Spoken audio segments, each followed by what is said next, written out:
Салам радиосунда жаңылыктар. Саламатсыз бардактуу угарман жана көрүүчү, эфирде жаңылыктар түрмөгү. Аны менен мен Нурпей Илашур кызы тааныштырам. Баткенде суу агуучу каналдан 47 жаштагы аялдын жансыз денеси табылды. Бул тууралуу Салым медиага облустук милициядан билдиришти. Ага ылайык милицияга маркумдун денеси табылганын кабарлаган билдирүү 14 август күнү саат 8:20 чамасында келип түшкөн. Ошол эле күнү аялдын жансыз денесине соттук медициналык экспертиза дайындалган. Учурда бул факты боюнча өлүмдүн себептерин жана жагдайларын аныктоо үчүн тергөө иштери жүрүп жатат.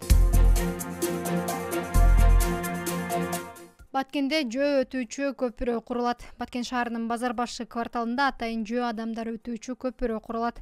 Бул тууралуу Өзгөчө кырдаалдар министрлигинин Баткендеги башкармалыгынан билдиришти.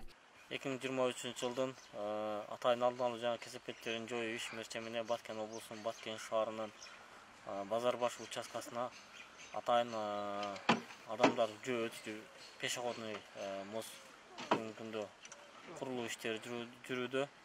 ÖKM тарабынан керектелүүчү материалдык баалуулуктар берилип, жергиликтүү бийлик тарабынан жана жарандарды калктуу тартуу менен бүгүнкү күндө жумуштар жүрүүдө.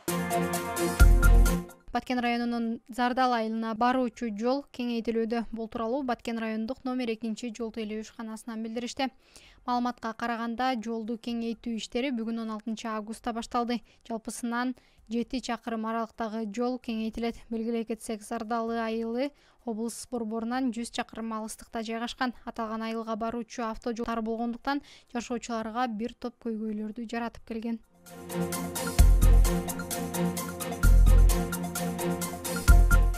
Баткенде мамлекеттик кызматкерлер Түп районунун дарегине бир күндүк маянасын которот. Бул тууралуу облустук бийликтин басма сөз кызматы билдирди.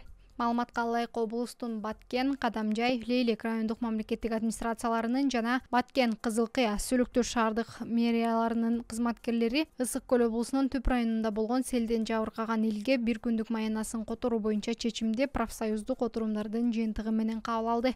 Эске салсак, үстүбүздөгү жылдын 7 августунда Түп районунун бир катар айылдарында сел жүрүп, жашоочулар ири көлөмдө материалдык чыгымга учураган.